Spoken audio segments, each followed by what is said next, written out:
और आज संजीवी में हम एक ऐसे फल की बात करने जा रहे हैं जो सिर्फ खाने में ही नहीं स्वादिष्ट होता, बल्कि ये अपने औषधीय गुणों की वजह से आपकी सेहत के लिए किसी संजीवनी से कम नहीं है। जी हाँ, हम बात कर रहे हैं आयरन और विटामिन से भरपूर करौंदे की, जिसकी खासियत है कि करौंदा एक ओर जहाँ बीमारियों को नजदीक फटकने नहीं देता है, तो वही दूसरी तरफ इसके जूस के सेवन से शारीरिक ताकत में बढ़ोतरी होती है। तो आइए डॉक्टर प्रताप चौहान से जानते हैं कि क्या है करौंदे के बेहतरीन खूबियां और कौन कौन सी खासियत से भरा है करौंदा। और चलिए अब डॉक्टर साहब से जानते हैं कि क्या सचमुच कई रोगों की दवा है करौंदा, और साथ ही साथ आयुर्वेद में इस फल को लेकर क्या कुछ खास बताया गया है। जी डॉक्टर साहब। देखिए, आयुर्वेद में तो ये लिखा गया है कि कोई भी जो वस्तु उपलब्ध है इस पृथ्वी के ऊपर, चाहे वो जड़ी बूटी है, चाहे कोई खनिज पदार्थ है, उसको औषधि के रूप में जरूर प्रयोग कर सकते हैं, क्योंकि हर जो भी चीज उपलब्ध है उसमें कुछ ना कुछ गुण है, यानी कि उसमें वात पित्त कफ को बैलेंस करने का या उसको बढ़ाने का या कम करने का गुण अवश्य है। करौंदा जो है एक छोटा सा बेर कहें या अंगूर के साइज का एक फल होता है। आपने देखा होगा, सीजनल मिलता है, उसमें थोड़ा सा पर्पल कलर या व्हाइट कलर का वो होता है, और इसका एक पेड़ होता है झाड़ी नुमा, उस पर ये फल आता है, छोटे छोटे पत्ते उसमें होते हैं। आमतौर पर इसकी जो है चटनी बनाई जाती है। कुछ लोग मिर्च करौंदा वो बड़ा टेस्टी बनाते हैं, हरी मिर्च के साथ वो बनता है, बड़ा कॉमनली चलता है। इसकी सब्जी भी कुछ लोग बनाते हैं। इसका जो टेस्ट है थोड़ा खट्टा और कशेला, कषाय यानी कि एस्ट्रिंजेंट टेस्ट इसमें पाया जाता है। जहाँ तक गुणों की बात करें तो पाचन के लिए बहुत अच्छा है, हमारे शरीर में दीपन पाचन का कार्य करता है, पेट को साफ करने का भी काम करता है। इसके अतिरिक्त इसमें एंटीऑक्सीडेंट्स इसमें गुण पाए जाते हैं, यानी कि जो हमारे शरीर में कुछ फ्री रेडिकल्स या ऐसे टॉक्सिक पदार्थ हैं जिनको के शरीर की हमारी जो प्रक्रिया से बाहर निकालना मुश्किल होता है, वो इसको बाहर निकाल देता है। और साथ साथ में एंटी माइक्रोबियल यानी कि जो माइक्रोब्स हमारे शरीर में कहीं पर भी छोटे छोटे कीटाणु जमा हो जाते हैं, एंटीवायरल गुण भी इसमें पाया जाता है। तो कई प्रकार के गुण हैं जिनको हम इसका प्रयोग करके अपने शरीर में और कई रोगों से छुटकारा पा सकते हैं। एक कॉलर हमारे साथ जुड़ गए हैं, रोहित है अम्बाला से। जी पूछ सकते हैं आप अपना सवाल। मैं जब धूप से यहाँ से अंधेरे से धूप में निकलता हूँ ना, तो मेरी आंखों के आगे अंधेरा सा आ जाता है, 1 मिनट तक कुछ दिखाई सा नहीं देता, ऐसे कई बार हो चुका है। इसमें चक्कर तो नहीं आता आपको?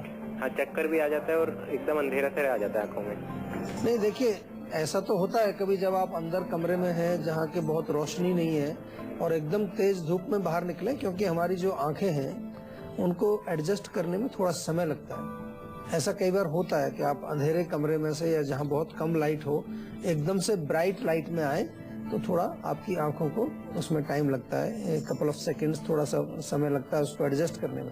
लेकिन फिर भी क्योंकि चक्कर भी आप कह रहे हैं कि चक्कर भी आते हैं, तो मेरा निवेदन है कि एक बार थोड़ा आंखों के डॉक्टर को चेक जरूर करा लीजिए आप, क्योंकि इसमें देखना पड़ेगा कि इसका वजह क्या है, क्या कारण है उसका। धूप में आने से जनरली ऐसी चीजें नहीं होती हैं। ऐसा तो होता है कि आप बैठे हुए हैं या लेटे हुए हैं और एकदम से खड़े हों तो आंखों के आगे अंधेरा आ जाए, थोड़ा चक्कर आ जाए, तो वो लो ब्लड प्रेशर की निशानी होती है। लेकिन ये जो आप बता रहे हैं इसमें कहीं ना कहीं आपकी आंखों की सेंसिटिविटी इन्वॉल्व है, तो एक बार आप किसी भी अच्छे आंखों के डॉक्टर से जरूर दिखाएं और उसके पश्चात आप दोबारा हमें फोन करें ताकि उसका कोई आयुर्वेदिक उपचार हम आपको बताएं, क्योंकि रोग का कारण जो है वो पता लगाना बहुत जरूरी होता है। सभी को मैं बार बार आपको ये बताता हूँ कि कोई भी आपको रोग हो उसको समझना चाहिए, थोड़ा कोशिश करनी चाहिए। आज हमारा जो हम जिस युग में रह रहे हैं उसको हम इंफॉर्मेशन का युग बोलते हैं। हर चीज आपको अवेलेबल है आज के, हर व्यक्ति के पास जो है मोबाइल फोन है,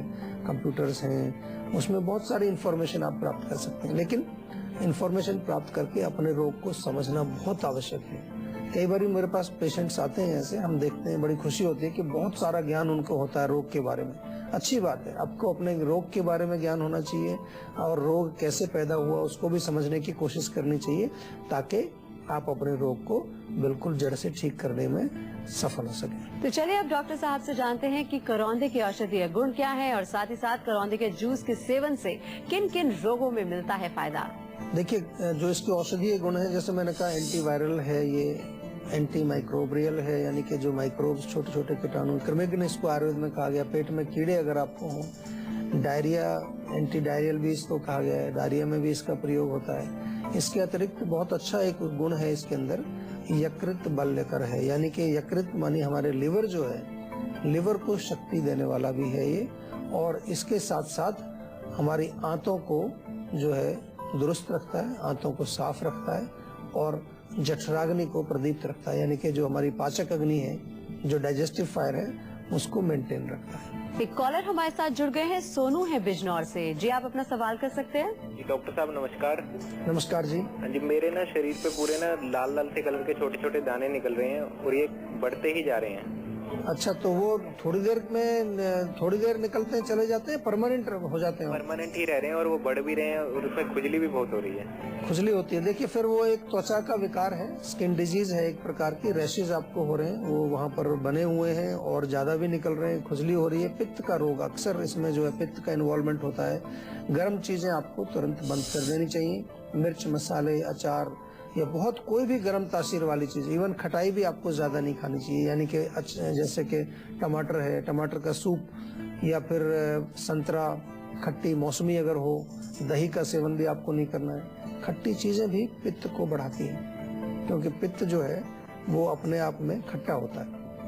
तो लाइक इंक्रीजेज लाइक, ये हमारे यहाँ प्रिंसिपल है कि समान गुण वाली जो चीजें हैं वो उसकी वृद्धि करेंगी और विपरीत गुण वाली उसकी जो है उसका शमन करेंगी। और विपरीत गुण क्या होगा?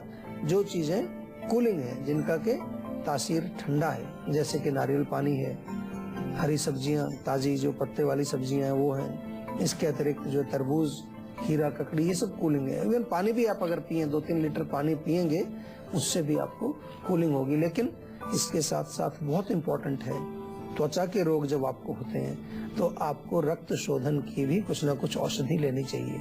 जैसे कि नीम का हम कई बार आपको बताते हैं, नीम के पत्ते आप सेवन करें, नीम के पत्ते पानी में उबाल के उससे स्नान करें।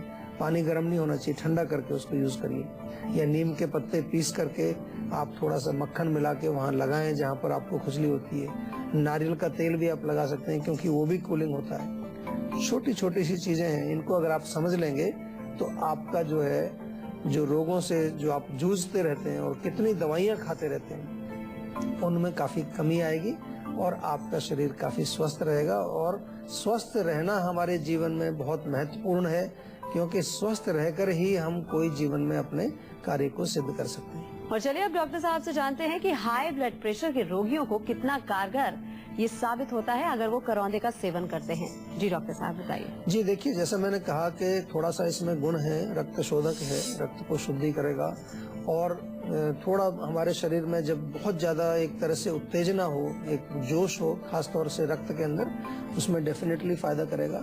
यूटीआई में फायदा करता है, यूरिनरी ट्रैक्ट इन्फेक्शन किसी प्रकार का हो उसमें भी फायदा करता है, उसमें भी इसका जूस दिया जाता है। इसके अतिरिक्त पेट में कीड़े हों, पेट में इन्फेक्शन हो, तो करौंदे के जूस का प्रयोग किया जा सकता है। साथ में बहुत ज्यादा अगर एसिडिटी हो, उसमें भी इसका प्रयोग किया जाता है, उसमें उसका चूर्ण बना करके दिया जाता है। तो डेफिनेटली जब आपको मिले सीजन में इसका प्रयोग करें, लेकिन आपसे निवेदन है कि सही प्रकार से प्रयोग करना चाहिए। हमारे यहाँ क्या करते हैं, भारतवर्ष में कोई अच्छी चीज होती है जिसमें अच्छे औषधीय गुण हैं, जो हम बता रहे हैं आपको, उसका जब हम वो सेवन करने के लिए बनाते हैं, उसको पकाते हैं, तो वो बिल्कुल उसके कई बार गुणों को नष्ट कर देते हैं।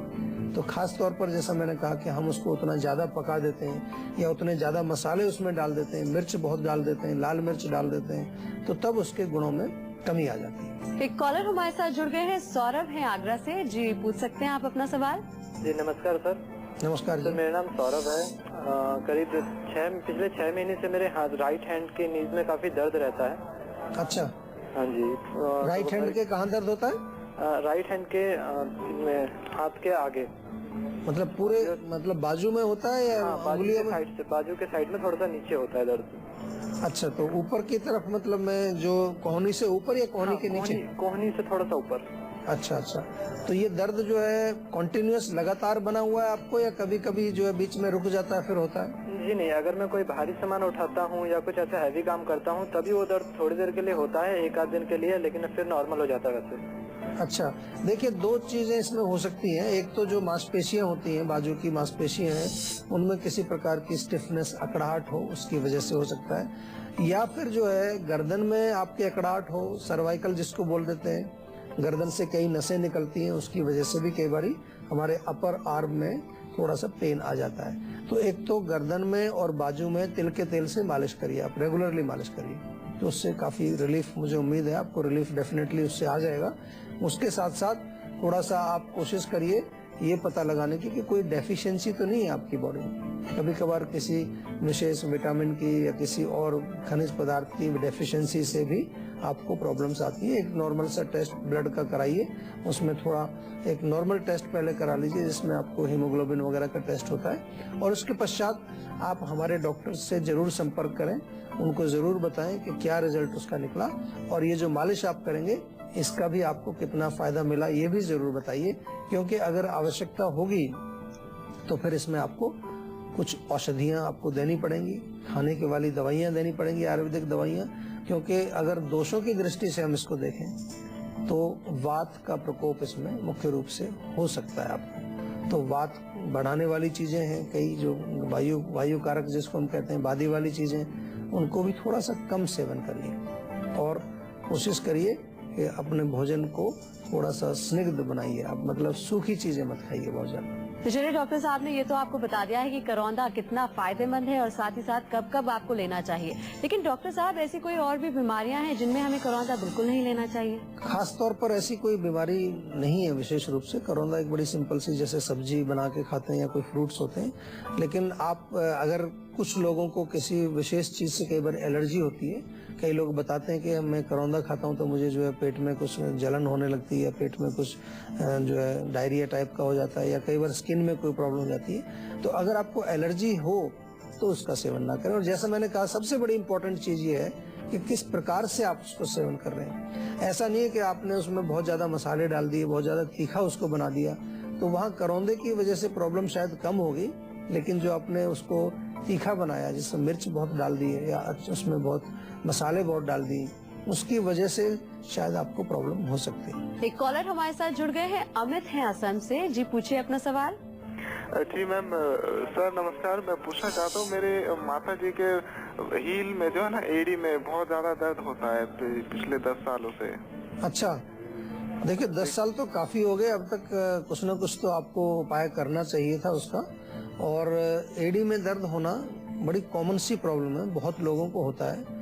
हमारे यहाँ आयुर्वेद में वात रोग के अंडर इसको डिस्क्राइब किया गया है, यानी कि वायु जो हमारे शरीर में एक दोष है वो एड़ी के अंदर जाके रुक जाती है जब, तो दर्द होता है। तो थोड़ा रात को उनको बोलिए सोने से पहले गर्म पानी में अपनी दोनों एड़ियां, दोनों पैर 10 मिनट तक रखें, थोड़ा नमक डाल लीजिए उसमें पानी में, उसके पश्चात तिल के तेल से मालिश करके रात को वो सोएं। खाने में मेथी का सेवन उनको कराइए, मेथी का दाना लेके उसका पाउडर बना लीजिए, आधा चम्मच सुबह, आधा चम्मच शाम को, दिन में 2 बार गर्म पानी से सेवन करना है। लेकिन अगर पुराना रोग है, क्योंकि जैसा आपने कहा 10 साल हो गए हैं, तो इसमें डेफिनेटली आपको आयुर्वेदिक दवाइयां लेनी पड़ेंगी। केवल घरेलू नुस्खे, केवल मालिश करना, केवल उपचार करने से आपको पूरा लाभ नहीं मिलेगा, इसलिए आयुर्वेदिक दवाइयां भी साथ में जरूर लेनी चाहिए।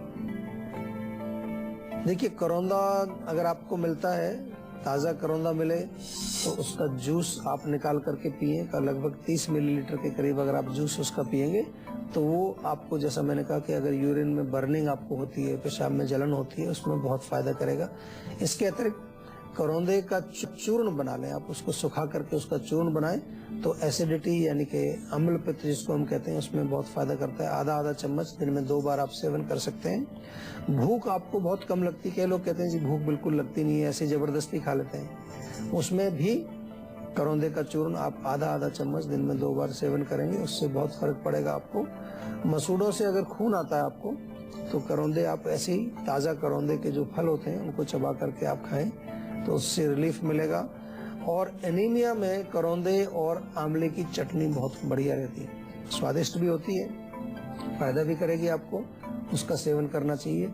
सूखी खांसी अगर हो तो करौंदे के पत्ते आप उबाल करके, काढ़ा बना करके या उनका रस निकाल करके शहद में मिला के अगर आप सेवन करें, उससे सूखी खांसी में आपको रिलीफ